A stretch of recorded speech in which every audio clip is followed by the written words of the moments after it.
Hello and welcome to Rise Unwind. My name is Dan. You know, each and every week we talk to people from across the country about things you can do right now in your neighborhood. And on this week's show, we got this. I will tell you, I read this book on a plane that was flying over the Midwest being rerouted because of tornadoes through Canada. I didn't notice a thing. I was bumping around the skies. I had extra time to read, and I was grateful. When I finished the last page, I hugged it to my chest and said, oh, if only it were longer. And 49% of U.S. homeowners do maintenance on a proactive basis, so they're not putting off those projects like cleaning the gutters. All of that and more right here on Rise and Unwind. Ever wonder what it takes to drive a massive truck across a sheet of ice? Knowing one wrong move could mean disaster. The hit History Channel series Ice Road Truckers has returned with its most intense season yet. Higher stakes, deadlier conditions, and shorter windows to deliver life-saving supplies to some of the most remote communities on Earth. Joining me is a fan favorite and veteran trucker, Todd Dewey, who's back behind the wheel for season 12. Welcome to the show, Todd. How are you? I'm doing wonderful. I'm actually standing on solid ground right now, so I'm feeling pretty confident. All right, there you go. For those of us, or for those out there who haven't seen it, what do you think makes ice road trucking such a dangerous and vital job? Oh my gosh. Well, you hit it all when you explained it right off the get-go and letting them know who you were going to be talking to. It starts out from day one and it don't stop until the season's actually over with and you're on a plane flying home. I mean, what it takes to be an ice road trucker is a whole lot of crazy and a lot of trucking skills and a lot of years behind the wheel. That's what it honestly takes. And, you know, we go up there and fight Mother Nature like nobody's business, from snowstorms to thin ice to losing your loads to truck breakdowns. And there's some things that happened this season. I know that we've had lots of other seasons and lots of things have happened, but I don't know why or for what reason, but things happen on this season that have never happened before. We had trailers going losing oversized loads. Some of the worst weather conditions I think we've ever been faced with up there, including very thin ice due to climate change. And a very short window to go get a lot of loads in these communities. And what people don't understand is they're like, well, you're just driving down the road and just delivering a load. It's not like that. It's what we got to go through to get these loads into the community. Some people say, well, why is it worth it? Why do you want to go out there and risk your life and just to drive on an ice road and drive across the ice? Well, I tell you what, when you battle Mother Nature the way we got to battle it, and you get that load into the community, and these communities come out, and it's like Christmas time to them.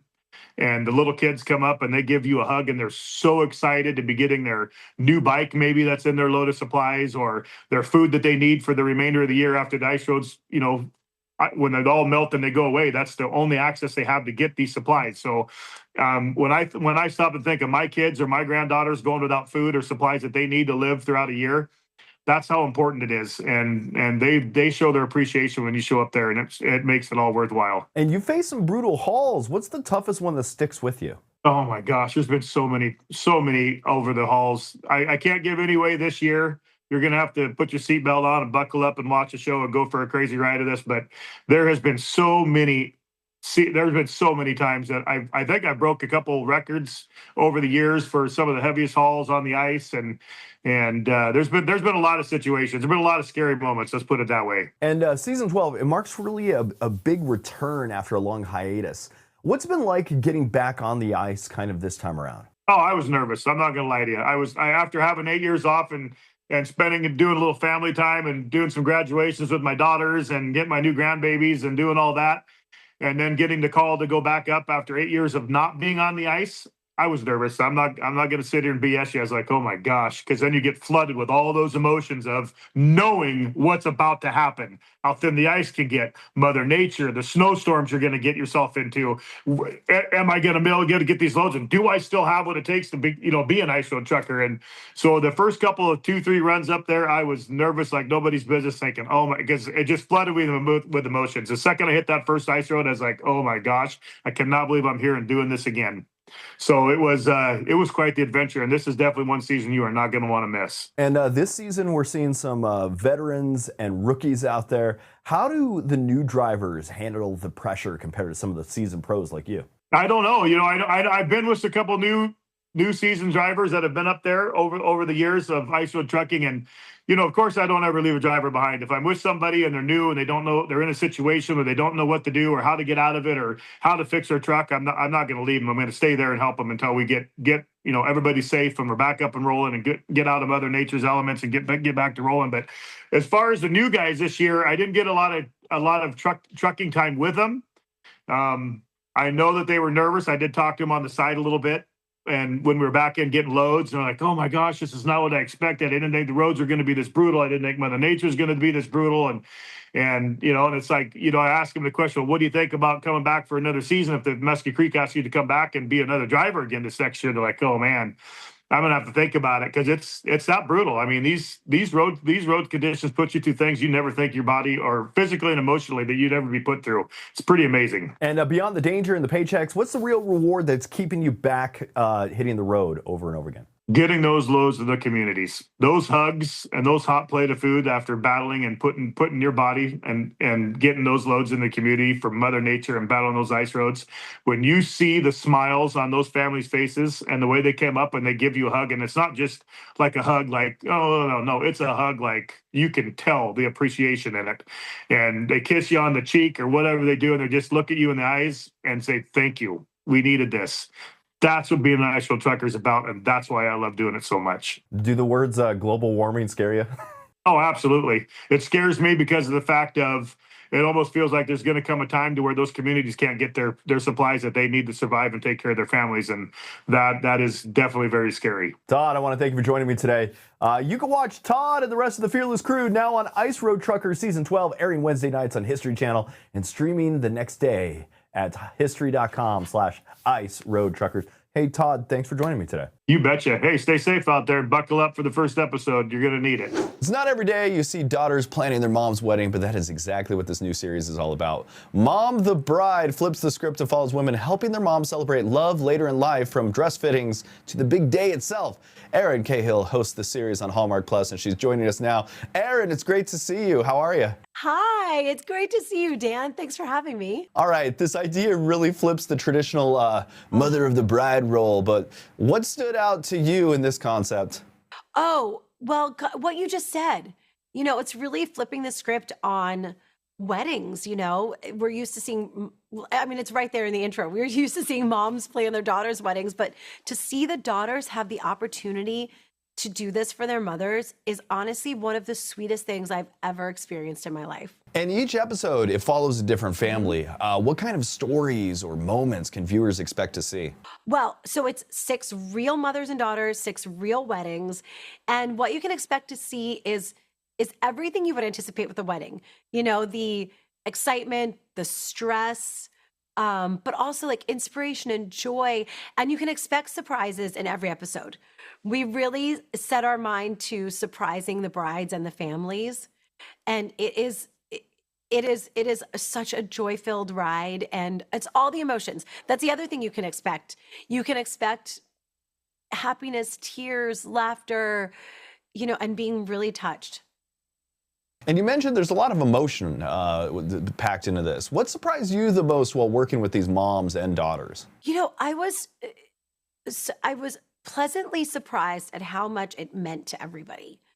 I knew, in my heart that would be the case, but to see these daughters just want to get it so right for their moms, and then to see the moms letting go of the steering wheel, and saying, okay, yes, take care of me for once, thank you, was just so special. It's such an honor and a joy to be part of this with them. Oh, I will never forget it. I'll never stop being grateful. I'm not over it. We were filming for 6 months and I'm not over it. And you've been part of so many Hallmark projects. How does hosting a series like this compare to acting in one? Oh, I've never experienced anything like this in my life. I've never done anything, unscripted in this way. And so to get to, to go to work every day, I say work because it was such a joy, but to get to go to work and be part of this. I got to go to cake tastings and dress fittings and go to pick out venues. And it was such a blast. It didn't feel like work. It just truly felt like a gift. And I fell in love with each one of these families so purely. So by the time the weddings came around, I was like, And the show really celebrates love a little later in life and Yes. family connection. What do you hope people take away after watching? oh, I love that. I hope that people feel inspired by what you just said, that connection, that family bond. I hope people feel, mothers and daughters for sure. Of course, I hope you get related back to your own love and you're like, oh, you want to call your mom and say, I love you. Or, mothers call their daughters and say, I love you. But really it's about the whole family. I hope that people just feel so inspired about love and connection and family and celebrating that. Erin, Cahill, I really want to thank you for joining us today. Mom's the Bride is now streaming on Hallmark Plus, so you can watch the full series pretty much any time you feel. All right, Erin, I want to thank you for joining us today. Thank you so much for having me, Dan. Ever wonder what happens when family, business, and real life all collide in front of a television audience? The latest season of the McBee Dynasty follows one family as they deal with major challenges on the farm, growing families, and some big decisions about the future. Joining us today are Cole McBee and Casey Atkinson from Bravo's The McBee Dynasty, Real American Cowboys. Welcome to the show, you two. How are you? Doing good. Thank you for having us on today. All right, for people who may have just been discovering the show, what have surprised viewers most about life on the farm and everything your family is pretty much juggling? Oh, I would say for my family specifically, it's probably about how much drama we have on the show. I mean, we're 4 brothers, and the amount of drama is absolutely insane. But also, last few years has been probably the toughest years of our life. We've been going through the most problems, and obviously my dad's situation has been a really tough year. So just get to see us in our toughest time, I'd say. And Cole, this season shows you balancing fatherhood, family responsibilities, and the future of the business. What has that experience been like for you personally? It's definitely been it's been a lot. It's been a lot of weight on my shoulders, but I definitely would not be able to get through it and be able to do this without Casey, without Blair, without my family. They're the reason. They're my reason every day, and they're the reason I get up, and the reason I'm able to keep going, I guess, and keep pushing through and deal with all the stuff and deal with all the problems while doing this is just because I want to give my family, I want to give my kid and my future kid a better life. And I guess, I don't know, that's just how we keep going and get through all these problems is we do it for each other and for our family. And Casey, you're raising a young family while also growing your own business. What have you learned about balancing those two worlds? It's not easy. And whenever you commit to something like a business, you have to go full in. And I was trying at first to do it out of my kitchen. And then we realized, you know what, that's not going to work. I can't run a business out of my home with my little baby running around. But my child is also my reason behind my business. And I want to just have a successful business and just provide a certain type of lifestyle for her. So, yeah. And one thing that stands out about the series is that viewers get to see both the business side and your personal side of your lives. Was there a moment this season that was especially difficult or maybe even rewarding to share on camera? Obviously, with my dad's situation, I mean, we filmed the day of, the day before, the day after. We filmed every single day through that week. And watching your dad get sentenced to prison, which I know people have gone through this and gone through much worse, but it's not fun to go through. It's not easy to go through. It's something that's pretty tough. So that would be, I don't think that would be too much fun to watch back just because we're moving on from that and we've been moving on from that. But I still think that's pretty, that's a lot for a family to put out there, and we definitely put it all out there. So I just hope people, show some respect to the fact that we're going through the toughest part of our life, and we just wanted to put it all out there for people to see. And when we started this show years ago, that was the one thing we all agreed on. We're like, hey, if we're going to do this, we're going to do it. We're going to put it all out there. We're going to show 100% of everything. We're going to be authentic. And that's exactly what we've been. Probably shown a little too much. Probably should have calmed down a little bit in the past seasons or not been so authentic. But that's just who we are, and we're just an open book. So we put it all out there, and we'll just see how it goes. Also, with so much changing for the family, what do you hope viewers take away from this season of the McBee Dynasty? All right. I would say I just hope people see, I've been saying this a lot, but to see a family that was going through a tough issue and going through problems, but they stuck together and they grew closer. They got closer as they've ever been in their whole life. And that was the only reason they were able to get through it, was that no matter what's going on in the world, no matter what people were saying about us, no matter what Facebook was saying, we we kept our nose to the grind, and we stuck together as a family, and we're getting through this. And I guess what I would want people to know. All right, if anybody at home would like to catch up on everything happening with the McBee family, you can watch the McBee Dynasty, Real American Cowboys on Bravo, with episodes also available on Peacock. Cole, Casey, I really want to thank you two for joining me today. Thank you for having us. Thanks for having us. Have you ever wondered what it takes to turn a classic story into something that feels fresh for a new generation? A Woman of Substance tells a story of Emma Hart, a woman who rises from humble beginnings to become one of the most powerful business figures of the 20th century. So joining us today are Jessica Reynolds and Brenda Blethyn, who play Emma at different stages of her remarkable life. Welcome to the show, you two. How are you? Hiya. Good, thank you. All right, so for viewers who may not know the story, what is it about Emma Hart that has made a Woman of Substance such an enduring character for generations? Well, it's a wonderful story of rags to riches, really, in a nutshell. A woman who rises from poverty against all the odds to become the richest woman in the world. And she's driven by a sense of justice and to get revenge on people who did her wrong. What she said. And Jessica, we first meet Emma as a young woman with enormous ambition. What drew you to her, and what was the biggest challenge in bringing that version of Emma to life? I think it's just such an inspiring story, and to have a period piece that is also from a working class woman's perspective is quite rare, and to see her kind of grow and evolve into this larger than life version of herself, you know, like I can't imagine her ambitions were to be the richest woman in the world, but it happened for her. And I think that's because of the traumatic background and the difficult background that she comes from, and it just shows the strength of those communities and people from those backgrounds. So that was very alluring, yeah. And Brenda, you play Emma after she's built this incredible empire. What do you enjoy most about stepping into such an iconic role? The costumes. The makeup. After playing DCI Vera Stanhope for 14 years, it's quite nice to get out of the Mac and the hat and the grotty old house she lived in. But she's such an iconic character, and some people would say not particularly sympathetic. I often play sympathetic characters, so this was a bit of a diversion for me, and I thoroughly enjoyed it. Even though you two are playing the same character at different ages, what conversations did the two of you have to make sure Emma felt like the same person throughout her journey? Zero.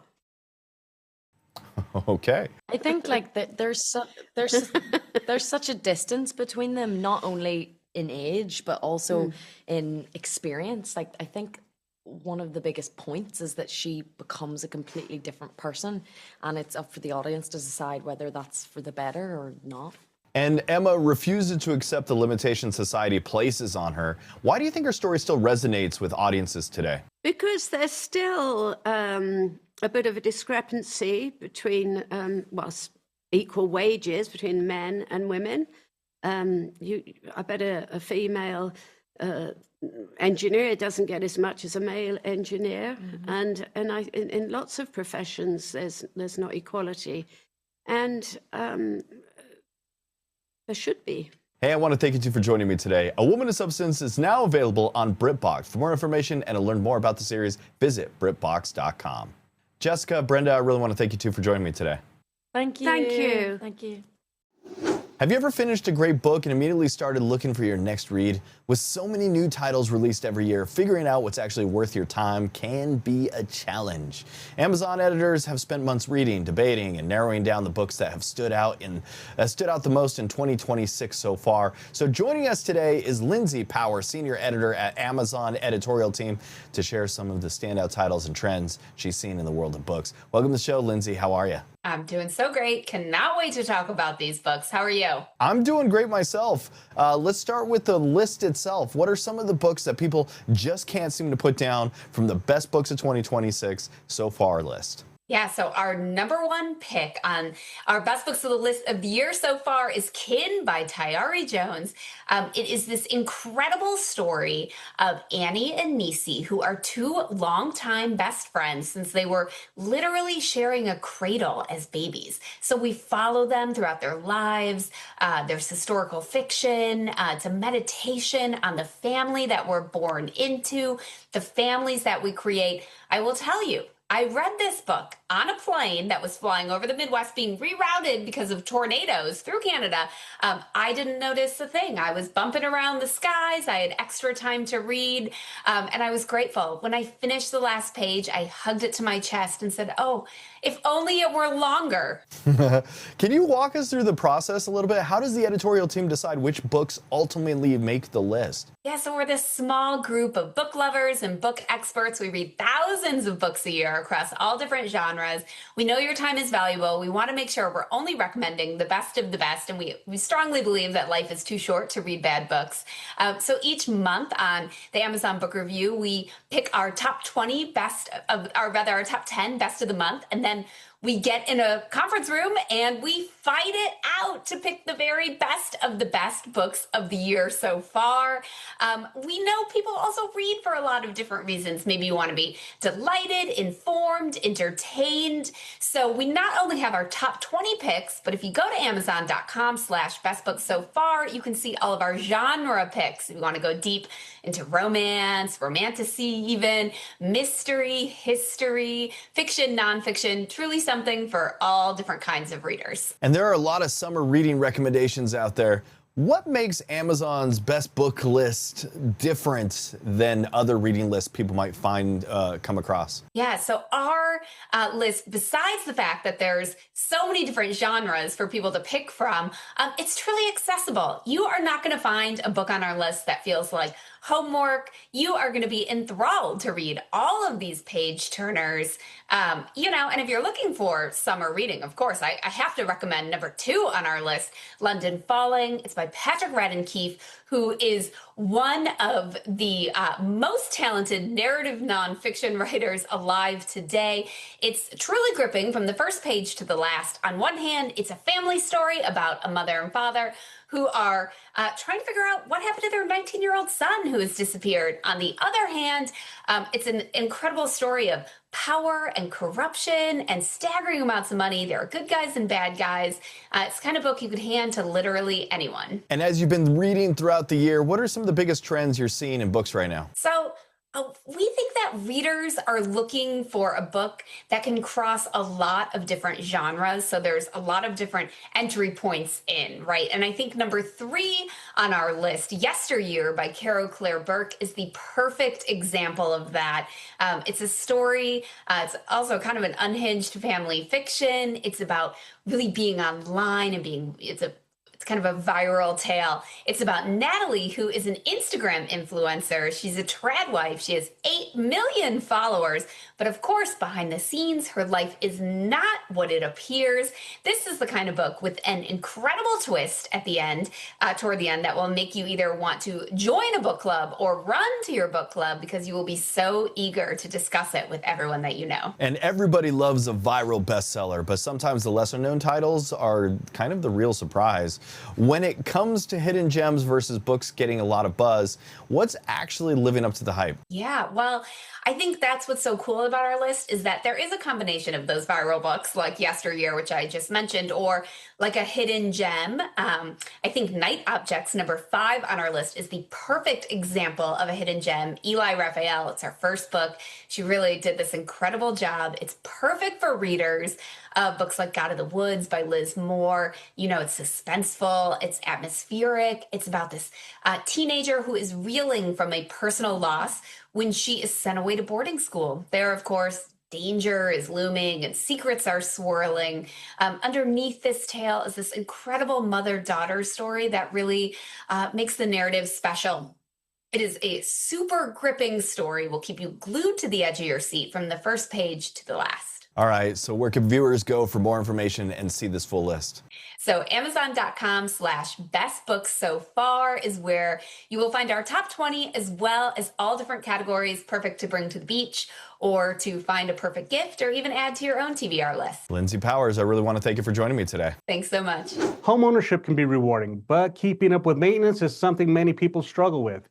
A new global survey looked at how homeowners around the world handle repairs, upkeep, and caring for their homes.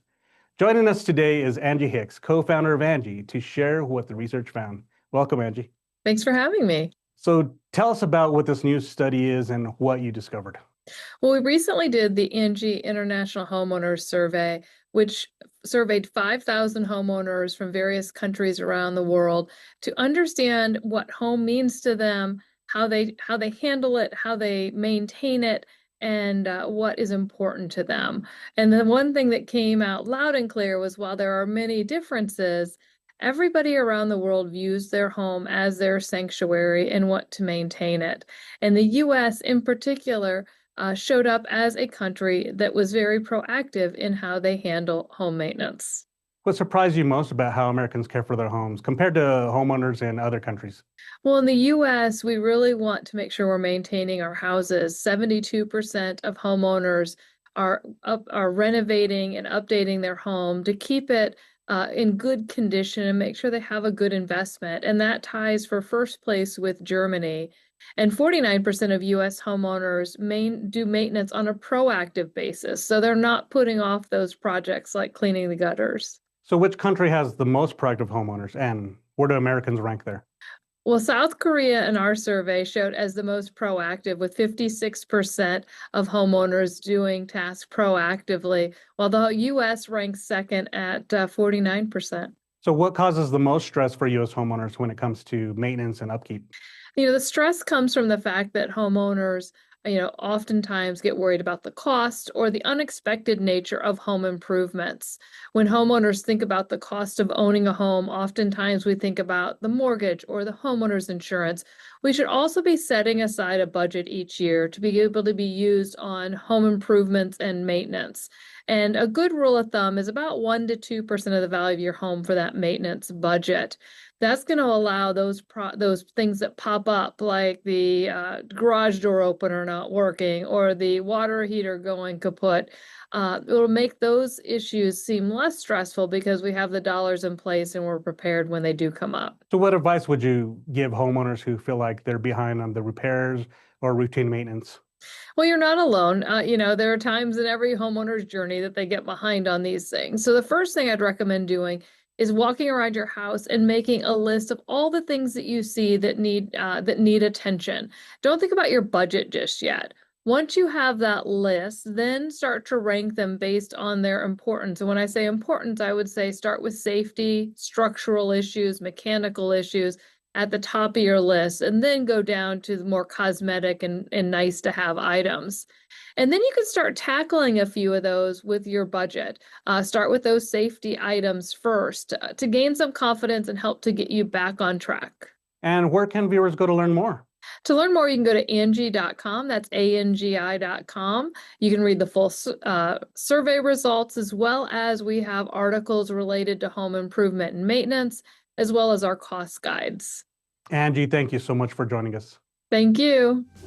And that is it for Rise Unwind. I want to thank you for tuning in and checking out the show. You can find us on social media. We're on Facebook, Instagram, and on YouTube. Just look up at Rise Unwind. And until next week, that was the show we like to call Rise and Unwind.